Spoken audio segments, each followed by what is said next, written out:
Olá, eu sou Bruno Rocha, esse é o Code Show. Muito obrigado por se inscrever e por acompanhar o trabalho aqui do canal. E se você está chegando agora, eu já quero te pedir que se inscreva, deixa aqui o seu like porque isso vai me ajudar muito. E eu gostaria também de dar um agradecimento aí para o pessoal que está ajudando na campanha de financiamento coletivo do canal, lá em apoia.se/codeshow. Muito obrigado pela sua ajuda, além de me motivar a continuar o trabalho aqui no canal, me ajuda a trazer novos recursos aqui. O vídeo de hoje vai dar sequência à playlist de Rust aqui do canal. No primeiro vídeo eu contei um pouquinho da história de Rust, da onde surgiu, quais foram as motivações e os principais problemas que a linguagem resolve. Então se você ainda não viu, vai ter um card aqui em cima para você ver e o link também vai estar na descrição desse vídeo. Tá sendo muito legal a interação com vocês através das redes sociais aqui do canal. Do grupo no Telegram, do Twitter, do Instagram e também nos comentários aqui dos vídeos. E eu tô levando muito em consideração a opinião de vocês para bolar o conteúdo aqui para o canal. E no vídeo de hoje eu vou tentar responder aqui alguma dessas perguntas que vocês fizeram desde que eu anunciei que iria fazer uma série sobre Rust. Tem perguntas muito interessantes, mas a maioria delas acaba convergindo para a seguinte questão: para que serve a linguagem Rust? Você sabe? Então vamos dar uma olhadinha agora. Rust é uma linguagem que surgiu como alternativa ao C e ao C++, mas que ao longo do tempo se tornou uma linguagem multipropósito, ou seja, uma linguagem que você pode usar para programar sistemas em diversos nichos, desde sistemas operacionais até aplicativos ou até desenvolvimento web. Mais especificamente Rust, ela pode ser aplicada nos ambientes em que a performance é essencial, a segurança é requerimento e a concorrência é desejada. Ou seja, a maioria dos aplicativos e soluções hoje desejam preencher esses três requisitos. Então, com certeza, aí no tipo de desenvolvimento que você faz hoje, independente dele ser back-end ou front-end, Rust com certeza vai ter aí uma participação, se já não tem agora, no futuro provavelmente Rust vai ser uma tecnologia muito importante. Essa é a minha aposta e também é o que indica a adoção das empresas. Eu vou dar alguns exemplos. Se você gosta de games, provavelmente já ouviu falar de God of War, que é um dos jogos mais famosos atualmente. E a empresa que está por trás do God of War é a Red of Dawn. E o seu fundador, o Andrea Pessino, publicou um tweet há algum tempo que gerou bastante discussão na comunidade Rust. Ele disse o seguinte, que depois de 30 anos desenvolvendo com C e C++, ele estava cansado e que a partir de agora todo novo desenvolvimento da companhia iria ser feito com Rust por conta do seu sistema de tipos muito elegante.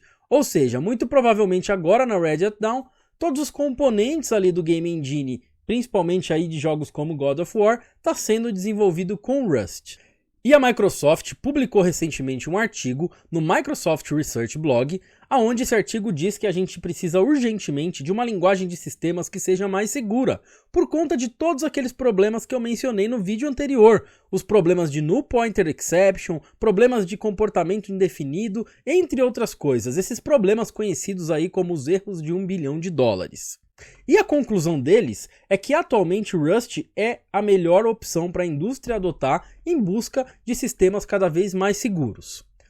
Uma outra coisa muito importante nos dias de hoje é o consumo de energia elétrica. Nós temos muitos dispositivos conectados e aparelhos móveis que consomem bateria, e um grupo de cientistas portugueses fez essa pesquisa para detectar qual era a linguagem com melhor eficiência energética, e eles chegaram à conclusão de que Rust é a linguagem que consegue resolver algoritmos mais complexos gastando menos energia elétrica. Eu vou deixar aqui na descrição do vídeo também o link para essa pesquisa se você quiser ver todos os algoritmos e ter mais detalhes. Muitas grandes empresas estão adotando o Rust também. É o caso da Red Hat, que é a empresa que eu trabalho, e lá na Red Hat a gente está usando o Rust para desenvolver o Enarx, que é uma plataforma de execução segura de aplicações, e o StratsD, que é um sistema de gerenciamento de storage. E além disso, todas essas outras grandes empresas aqui também estão adotando o Rust em plataformas bastante críticas dos seus produtos. Isso mostra que todo mundo está à procura de algo que seja mais seguro e mais performático. Vamos partir agora para exemplo prático com um pouco de código. Eu vou falar um pouquinho de cada uma dessas áreas e vou mostrar um trechinho de código para você ter ideia de como funciona esse desenvolvimento. WebAssembly é um novo formato binário pensado para ter alta interoperabilidade com plataformas de client-side como, por exemplo, JavaScript. Os principais browsers já têm suporte ao WebAssembly, então hoje já é possível criar componentes JavaScript, empacotá-los com Webpack e distribuir lá no NPM para você instalar e utilizar aí do lado front-end da sua aplicação. Mas o WebAssembly não foi pensado só para front-end. É possível rodar o runtime de WebAssembly em vários outros ambientes, como ambiente server-side, ambientes embarcados, e dá até para fazer com o WebAssembly um tipo de container runtime para substituir aí as plataformas de container que a gente utiliza hoje. Eu vou mostrar um pouquinho de como funciona o WebAssembly no Rust para você ter ideia dos poderes aí dessa tecnologia. Já existem alguns frameworks interessantes para o WebAssembly em Rust. Tem framework para você criar ferramenta desktop, tem framework para você criar código que vai ser embarcado em microchips utilizando Rust. Mas eu vou mostrar um aqui que foi um dos únicos dele que eu pessoalmente testei e eu achei bastante interessante, que é o Seed. Para você acessar o repositório é só você ir em seed-rs.org e eu vou colocar aqui embaixo na descrição do vídeo também o link onde você encontra exemplos aí de implementação. Esse código que está aqui do lado ó, é um código onde a gente está importando ali em cima, na linha onde está escrito Use Seed, todos os componentes e estruturas que o framework oferece. E nós temos aqui uma função chamada view. Essa função view, ela lembra bastante a maneira como a gente faz a nomenclatura de objetos aí no JavaScript, quando a gente está criando componentes aí em front-end moderno. Então, essa função view, ela vai estar ligada a um modelo de dados ali com seus atributos e métodos, e ela vai estar desenvolvida aí num modelo reativo, aonde, por exemplo, eu posso passar aqui um Event Handler e a partir do momento que eu clicar no botão, ele vai disparar uma mensagem aí para os observadores daquela view para tomarem alguma atitude aí, executarem alguma ação. E eu acho bem interessante a maneira como esse framework está escrito, porque ele utiliza aí o poder das macros no Rust, que eu também comentei lá no primeiro vídeo. Então, se você reparar essa macro aqui, button, ela está ligada diretamente com o botão lá do HTML. Então, para a gente criar esses componentes aí, que na maioria das vezes vão representar tags HTML, a gente vai ter uma macro aqui, provida pelo framework Seed, que vai ter exatamente o mesmo nome lá do componente HTML. E aqui dentro a gente coloca as propriedades. Nesse caso aqui, a gente está registrando um Event Handler para o evento de clique, ou seja, quando a gente clicar no botão, a gente vai passar uma mensagem. E essa mensagem aqui vai ser o incremento de um valor que está naquele botão.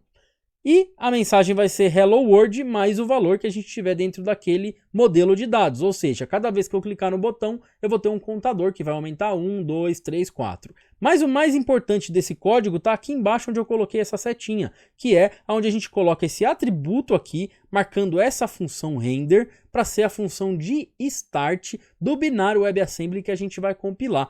Então, a partir do momento que a gente rodar cargo build, que é a ferramenta aí de compilação do Rust, a gente colocar que o nosso target é o WASM32, ele vai gerar para a gente um binário WASM de 32 bits, que a gente pode pegar esse binário e rodar em qualquer runtime de WebAssembly. E o principal runtime para WebAssembly é obviamente o browser, um desses browsers aqui que suportam a tecnologia. No seu HTML, para utilizar o WebAssembly também é bem simples. Você vai criar um script type bem no estilo JavaScript mesmo, ali do tipo model, e a gente vai importar do nosso PKG que foi gerado pelo Rust um arquivo JavaScript. Esse arquivo JavaScript ele é um bootstrap aí da tecnologia de WebAssembly. A partir do momento que a gente importou esse bootstrap, a gente pode dar um init e passar aqui o endereço do binário e você consegue carregar esse formato binário para ser executado no runtime WebAssembly no seu navegador. Ou seja, a gente escreveu um componente HTML em Rust que vai ser interligado aí com o JavaScript lá no lado do front-end. Ele vai colocar para a gente um botão lá no HTML que cada vez que a gente clicar no botão, ele vai incrementar esse número aqui, ou seja, quando a gente clicar 10 vezes o número vai para 10. Tudo isso de maneira reativa, sem que a gente precise aí fazer o refresh da página. Então vale muito a pena dar uma olhada em seed-rs.org.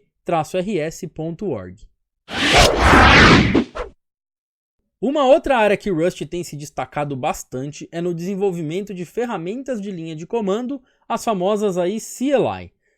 Um dos motivos de Rust se destacar nessa área é que a gente consegue gerar um binário único que não precisa de runtime, ou seja, você vai distribuir somente aquele binário para ser instalado ali na plataforma alvo dele.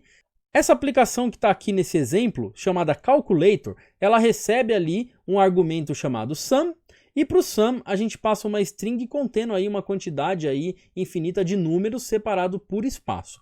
E o nosso objetivo aqui é que essa ferramenta intercepte esses números, faça o tratamento necessário com ele e nos retorne a soma de todos esses números. Para fazer isso, eu escolhi um framework chamado Clep, e a forma de utilizar ele é bastante simples e eu particularmente gosto muito do estilo dele.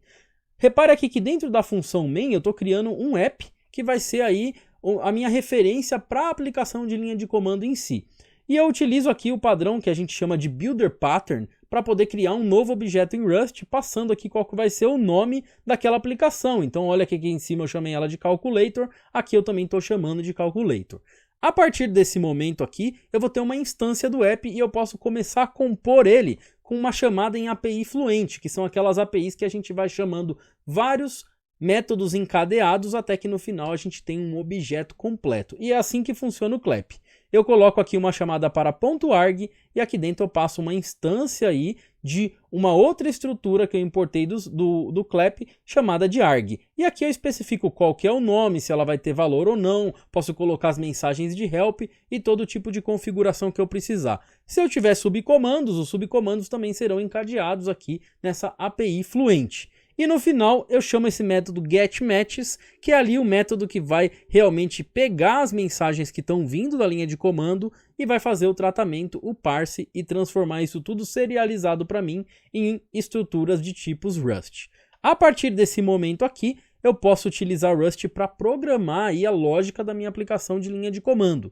Então, nesse exemplo aqui tem uma outra coisa bem legal de Rust, que é o uso de if-let. If-let é um if, né, um bloco de if normal, porém, do lado direito aqui do if, na nossa expressão, a gente tem o uso de pattern match. E eu gosto muito de usar pattern match.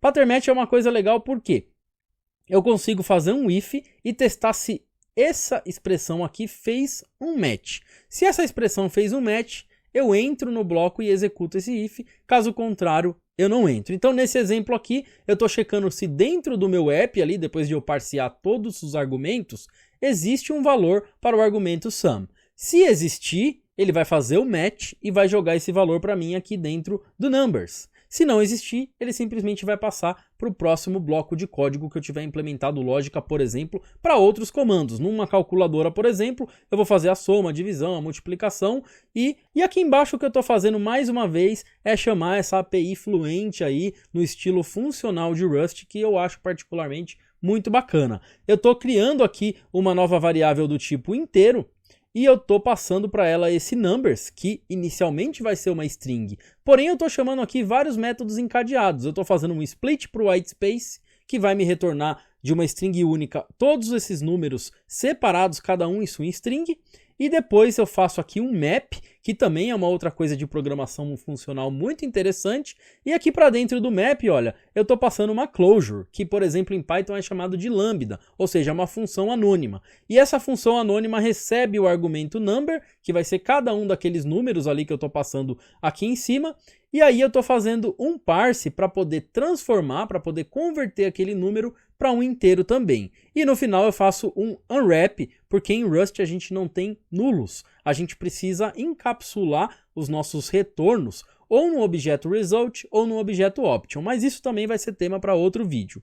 Mas aí, a partir do momento que eu tenho transformado essa string em uma lista de números, eu posso chamar aqui o método sum, que é um método implementado no iterator do Rust, e aí o sum vai me retornar a soma desses números, que aqui no caso o resultado 10. Então deu para perceber que assim é bastante fluido o desenvolvimento Rust utilizando esse estilo aqui. E muitas empresas, como por exemplo a Sentry, está desenvolvendo as suas ferramentas de linha de comando com Rust, e eu recomendo muito fazer isso porque é muito portável e muito fácil de distribuir.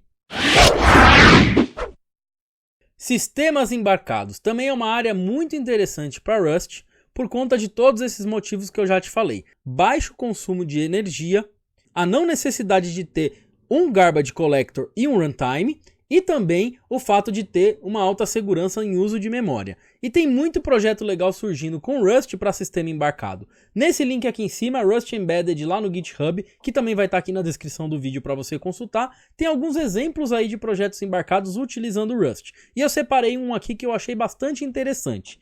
Esse projeto aqui utiliza uma protoboard e um display para criar um alarme cheio de opções, onde você consegue cadastrar vários horários para ele despertar e também você consegue configurar ali todos os detalhes do horário, como por exemplo time zone e esse tipo de coisa. Isso daqui é feito completamente em Rust, Rust é gravado ali direto no processador da protoboard. E esse daqui é o projeto final. O autor desse projeto aqui, inclusive, disponibilizou os modelos para a gente fazer essa caixinha aqui do relógio em impressora 3D. Então é muito legal para quem gosta de aventurar aí nessa área de maker, conseguir fazer um projeto bacana com todos os recursos disponíveis lá no GitHub e totalmente escrito em Rust. Eu não vou mostrar o código todo porque é um código grande, mas para você ter uma ideia de como funciona, olha aqui um trecho de código. Eles utilizam um negócio chamado HAL, que é Hardware Abstraction Layer. Dá uma olhada aqui, eu estou fazendo um if let novamente, que eu já havia mencionado, e eu estou verificando esse pattern match aqui, se ele faz match com um botão de identificador 0, ou seja, o primeiro botão ali do relógio. Ou seja, quando esse primeiro botão for apertado, o loop de eventos do relógio vai notificar que houve ali um botão pressionado e vai disparar essa parte do código aqui que faz esse if.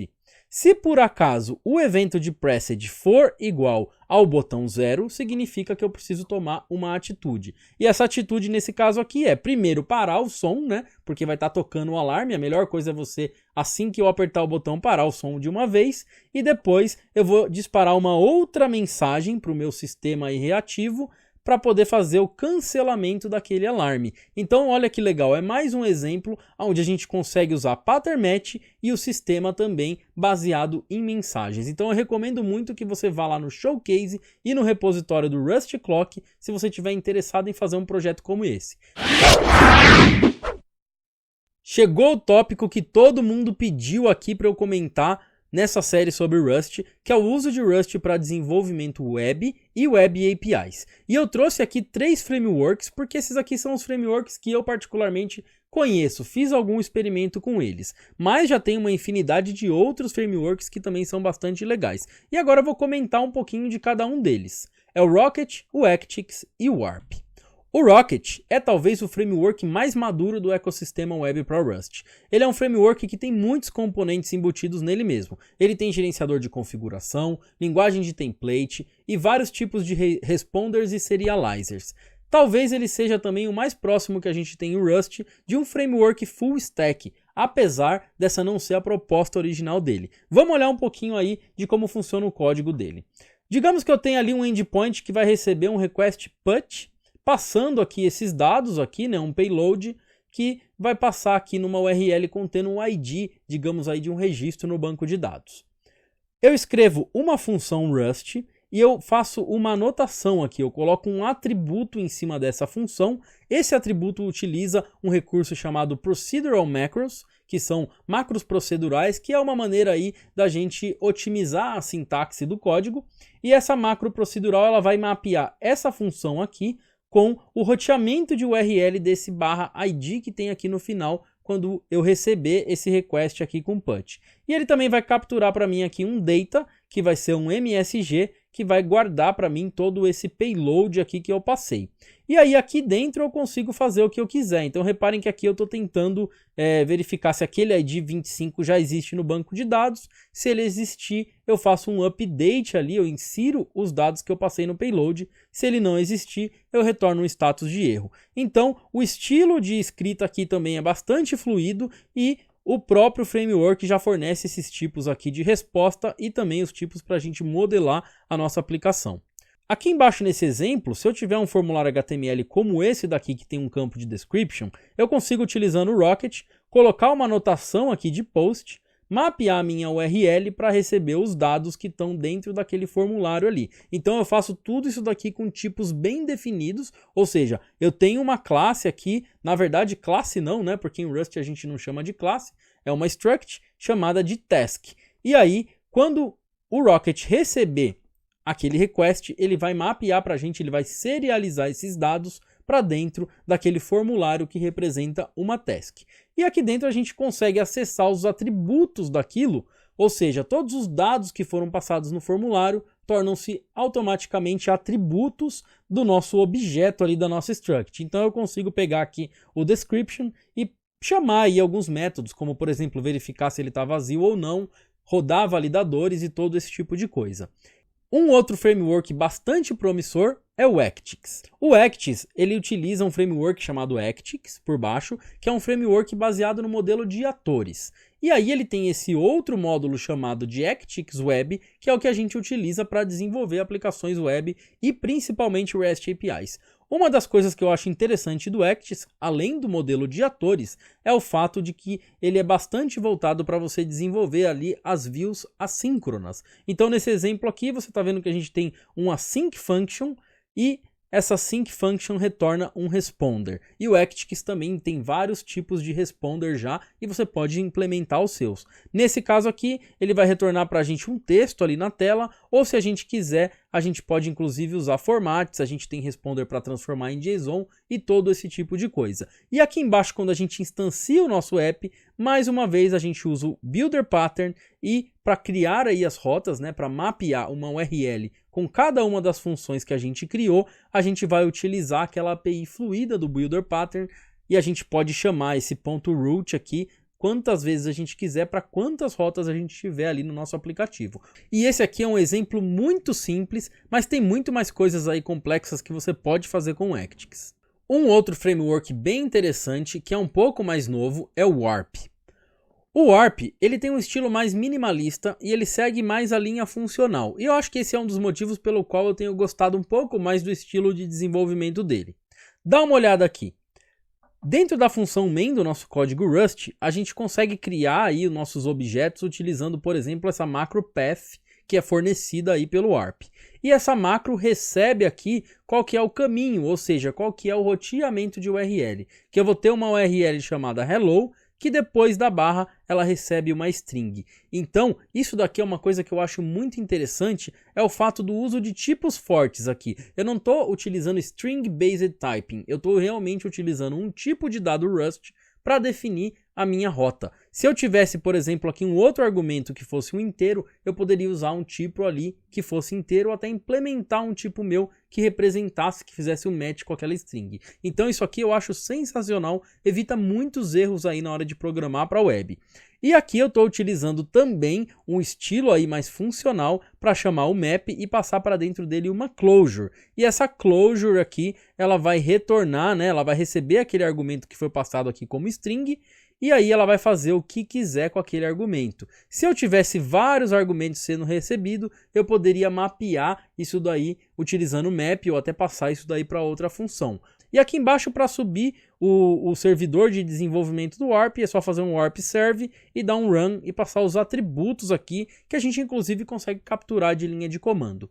O mais interessante de todos esses frameworks que eu falei para vocês aqui, tanto o Rocket, o Warp e o Actix, ou seja, qualquer framework escrito em Rust, é que no final das contas você consegue criar uma aplicação inteira, compilar ela para um único binário e distribuir esse único binário. Se você quiser, você pode inclusive dentro desse único binário colocar os seus templates, seus arquivos estáticos. Já existem bibliotecas Rust que fornecem esse tipo de solução. Então, se você quer ter alta portabilidade e facilitar o deploy dos seus programas web, Rust é uma grande solução, além dele ser extremamente rápido. Desenvolvimento de games também é uma área muito legal para Rust. Aqui nesse site chamado Are We Game Yet, a gente tem uma lista de engines, bibliotecas, inclusive games que estão desenvolvidos em Rust que você consegue baixar e olhar o código-fonte. Eu trouxe aqui exemplos em dois desses engines, o Piston e o GGS, que se chama Good Games Easily. Eu não sei se pronuncia GGS ou GIS, mas eu vou chamar ele de GGS mesmo. E ele é baseado no Love 2D, que é um engine de games em Lua que é bastante conhecido aí e bastante simples de desenvolver, inclusive. Esse aqui é um exemplo utilizando o Piston. Ele é bem legal. Você aqui tem mais uma vez o uso ali do pattern matching que eu havia mostrado ali com o if para vocês, só que dessa vez aqui ele é utilizado utilizando o while. Então eu faço um while, e enquanto eu tiver esse pattern matching aqui retornando true, ou seja, para cada evento da tela do meu game, isso daqui vai fazer match, né, ali no next, e eu vou ter o evento armazenado dentro dessa variável e, que é o evento. Esse evento pode ter sido um keyboard ali, uma tecla que foi pressionada, pode ser um mouse que foi clicado, pode ser uma colisão, ou seja, você vai capturar ali todos os eventos que aconteceram aí no seu loop aí na sua tela. E aí aqui você consegue usar os objetos do window, que é esse objeto que a gente criou aqui em cima do piston, para você fazer o que você quiser na tela. Então nesse exemplo aqui, ó, ele faz um draw 2D, e ele passa aqui os argumentos para esse draw, ou seja, primeiro ele limpa a tela para limpar tudo que tinha ali antes, né, para você conseguir substituir um tiling, por exemplo, ali que vai desenhar um personagem na sua tela. E aqui ele desenha um retângulo, passa qual é a coordenada de cores aqui no formato RGBA, e aqui embaixo ele passa quais são os pontos aonde isso daqui vai ser desenhado na tela. E essa daqui é a maneira de você conseguir desenhar aí e criar os seus objetos e até animar os seus objetos dentro do loop de eventos. Eu particularmente achei o this um pouco mais fácil de entender. Nesse exemplo aqui eu estou criando um objeto circle que vai desenhar um círculo lá na tela e eu vou passando aqui os argumentos para esse círculo e a partir do momento que eu tenho esse objeto criado, eu consigo fazer um draw e passar qual que são as coordenadas, aonde que ele vai se posicionar lá na tela, até que eu chego aqui no final e eu faço um present, ou seja, eu apresento esse objeto ali para o game, né, para o meu loop de eventos ali que está sendo executado. Como eu já havia falado, eu não sou da área de games, mas eu consegui brincar com esses frameworks aqui, então não é tão complicado assim quanto parece. E esse game que está aqui embaixo se chama Rustries, que é o Tetris reescrito utilizando esse engine. Lembrando que esse engine aqui, ele tenta trazer as mesmas features do Love 2D lá do Lua. Então se você já desenvolveu o game com Love 2D, provavelmente você vai se sentir em casa desenvolvendo games com o this. FFI. Essa daqui é uma área em Rust que eu tenho um pouco mais de experiência, porque eu já desenvolvi um projeto utilizando essa implementação. FFI significa Foreign Function Interface, ou seja, interface de função externa. É quando você tem um programa, por exemplo, escrito em Python, que está rodando ali meio lento e você consegue identificar onde está esse problema e você escreve somente aquele bloco de código ali em uma linguagem um pouco mais performática. Há 2 anos eu escrevi no blog da Red Hat esse post mostrando como é que a gente pode melhorar a performance de Python utilizando o Rust. Nesse experimento aqui, eu peguei um projeto lá da Red Hat, identifiquei uma função de parseamento de texto que estava executando muito lentamente e reescrevi aquela função em Rust, compilei e distribuí dentro do meu programa Python. Ou seja, dentro do programa Python eu consegui importar uma função que foi escrita em Rust e rodou muito mais rápido. E esse tipo de coisa é possível fazer para Python, para Ruby, para Node, para Java, ou seja, para uma infinidade aí de linguagens. Um exemplo em Python aqui, que inclusive é o exemplo que eu usei ali no meu post, é utilizando uma biblioteca chamada PyO3. Essa biblioteca fornece aí os bindings para que você possa escrever código Rust e disponibilizar esse código para ser consumido pelo Python. E essa função aqui, por exemplo, sum as string, ela vai receber aí os argumentos, né? Ou seja, você pode criar quantas funções você quiser, anotá-las, mas o importante é que no final ela retorne esse objeto aqui chamado de PyResult, que é um objeto que o Python vai conseguir entender o tipo dele lá por conta de Python e Rust terem tipagens aí diferentes. Então a gente precisa encapsular dentro desse PyResult, que é quem vai fazer esse transporte aí desse dado pra gente. E aqui a gente faz o que a gente quiser literalmente dentro do Rust e retorna aí um dado que possa ser encapsulado dentro do PyResult.